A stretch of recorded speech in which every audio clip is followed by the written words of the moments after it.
Hello friends, नमस्कार। Welcome to my channel. तो चलिए स्टार्ट करते हैं आज का सेशन है हमारा छंद के भेद। ठीक है, आज हम लोग छंद पढ़ेंगे। तो छंद के कितने भेद होते हैं?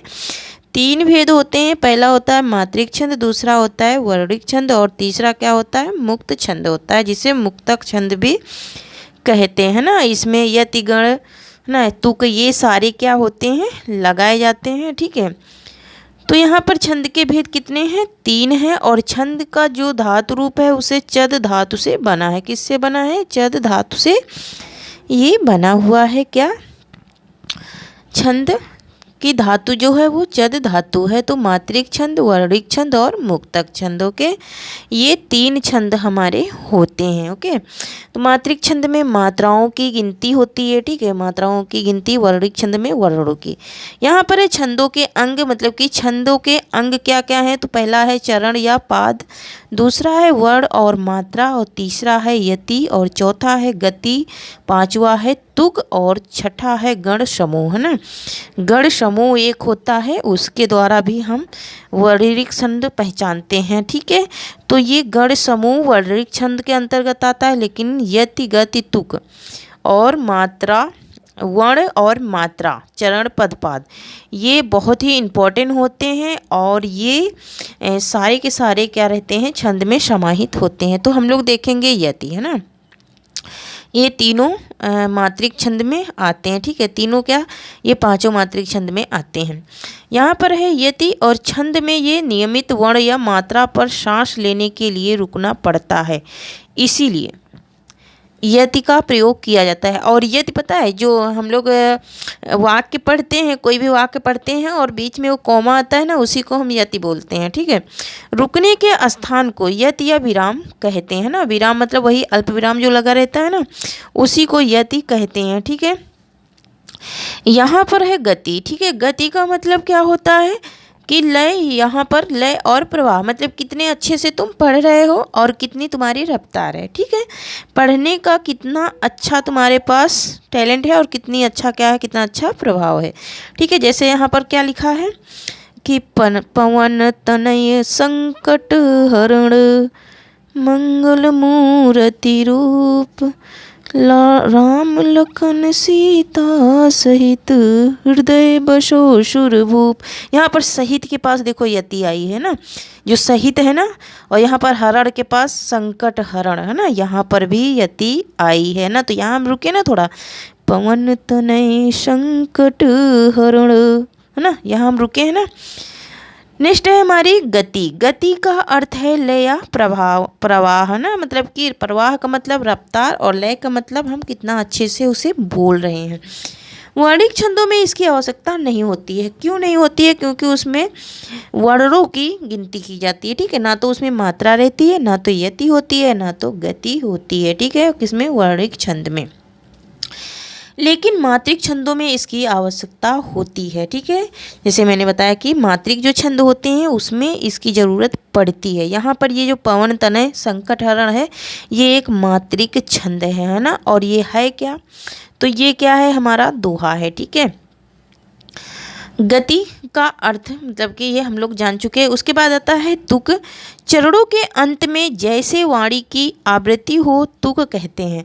मतलब कि जिस प्रकार से हम कितना अच्छा वर्णों को क्या करें, हम लिखें, जो वर्णों की आवृत्ति होती है। आवृत्ति मीन्स होता है दोहराव, है ना, पुनरावृत्ति, है ना। तो आवृत्ति का मतलब पुनरावृत्ति और दोहराव, है ना।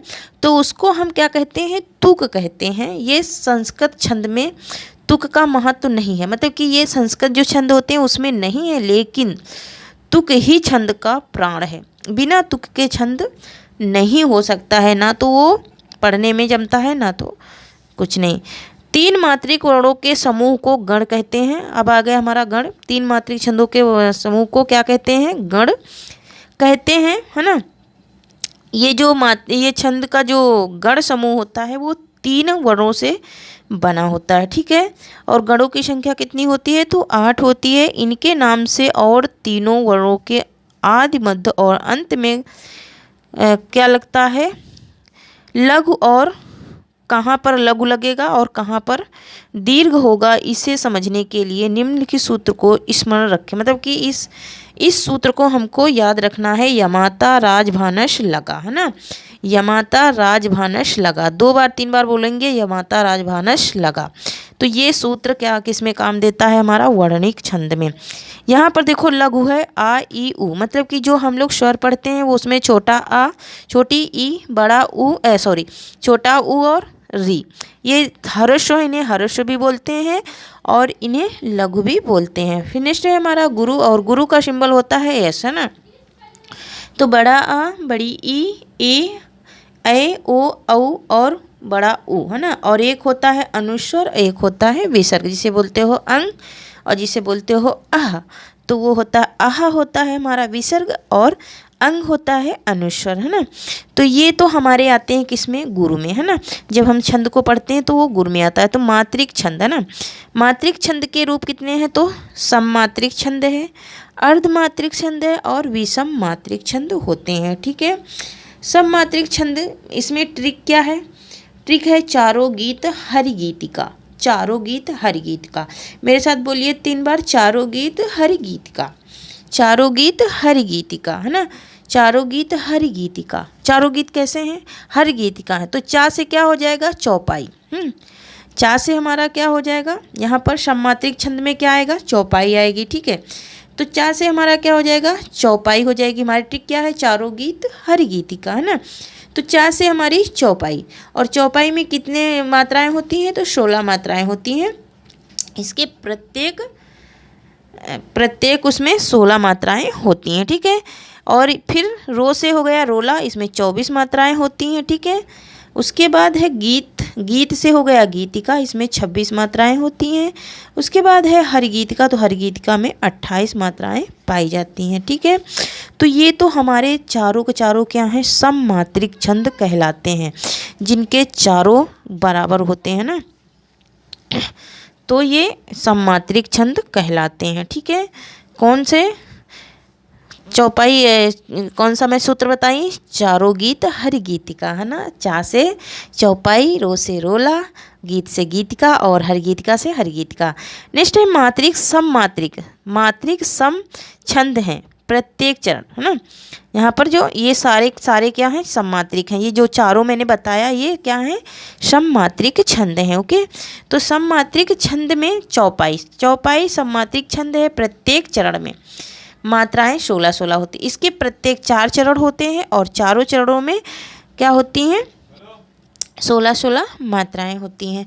उदाहरण जैसे है कि सूरज फिर से है मुस्काया, सूरज फिर से है मुस्काया, कोयलिया ने गान सुनाया।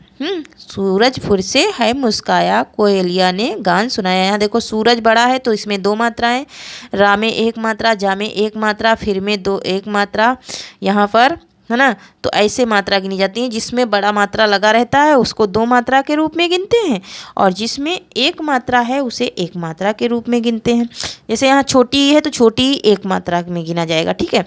छोटी ई की मात्रा हमेशा 1 मात्रा में गिना जाता है। यहाँ पर से है इसमें 2 मात्रा के रूप में गिना जाएगा।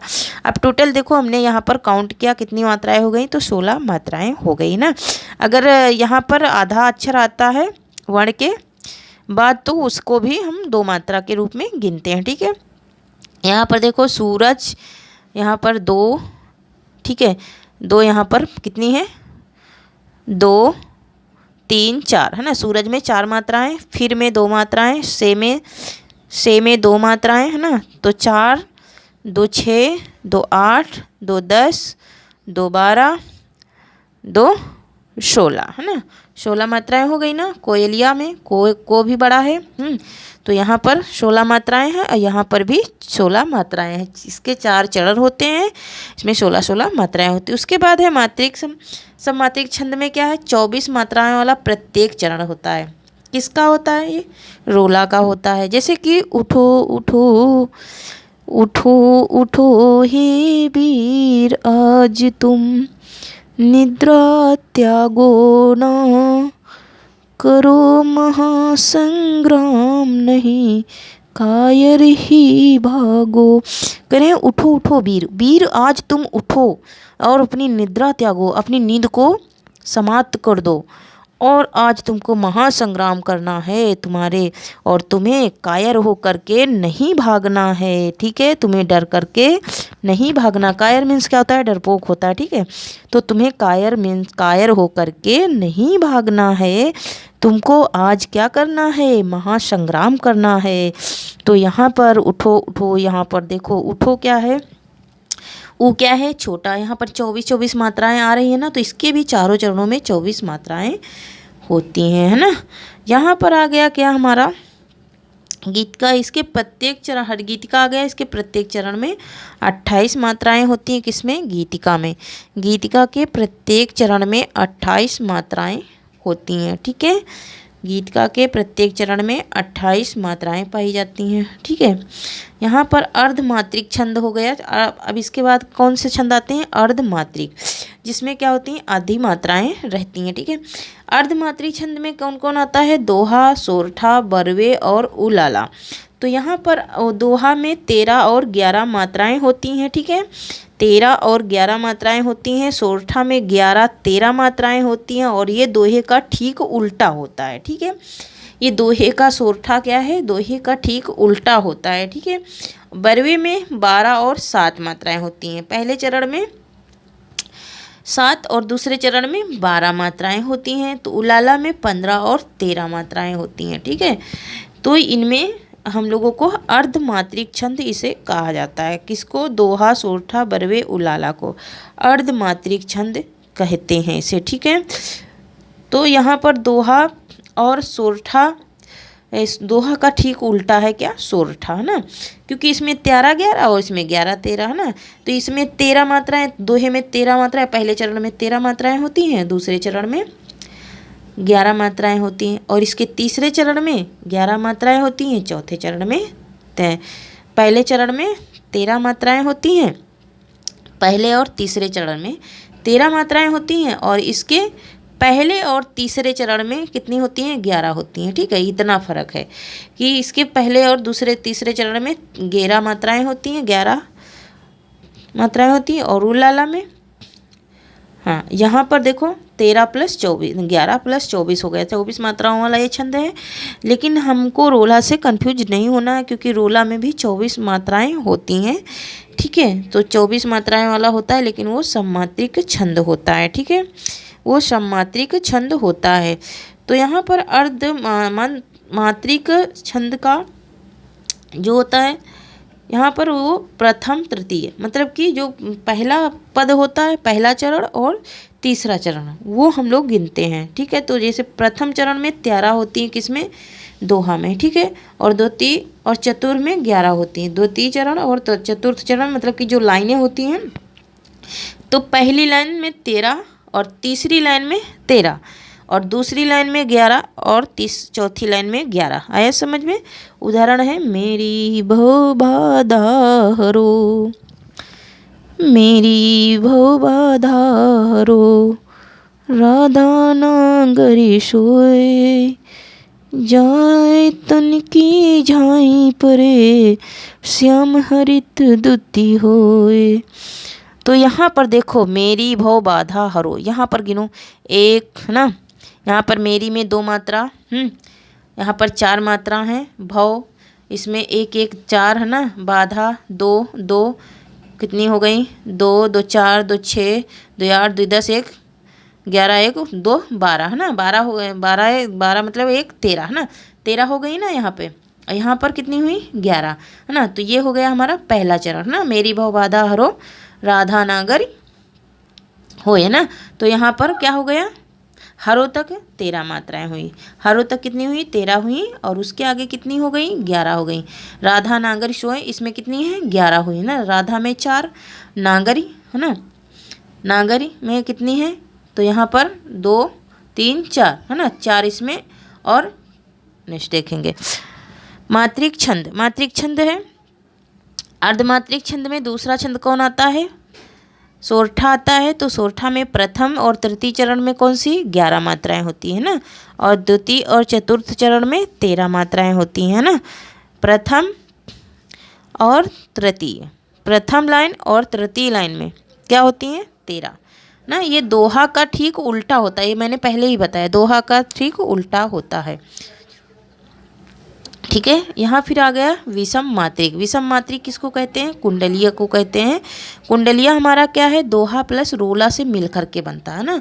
इसका एक पूरा दोहा होता है और दूसरा रोला होता है। तो एक रोले को और एक दोहे को मिला करके क्या बनता है? कुंडलिया बनता है ना।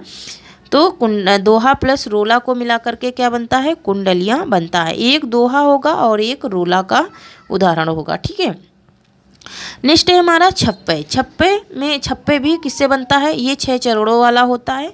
कुंडलिया भी 6 चरणों की होती है और रोला भी 6 चरणों का होता है। ठीक है, तो यहाँ पर रोला प्लस उलाला को मिला करके छप्पे बनता है। छप्पे और छप्पे 6 चरणों वाला है ना।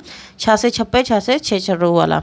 ये एक मात्रिक विषम संयुक्त छंद है। इसे संयुक्त छंद भी बोलते हैं क्योंकि एक दोहा होता है, एक रोला होता है। तो एक में 13-11 मात्राओं वाला, 24 मात्राओं वाला रहेगा, एक 24 मात्राओं वाला रहेगा। ठीक है।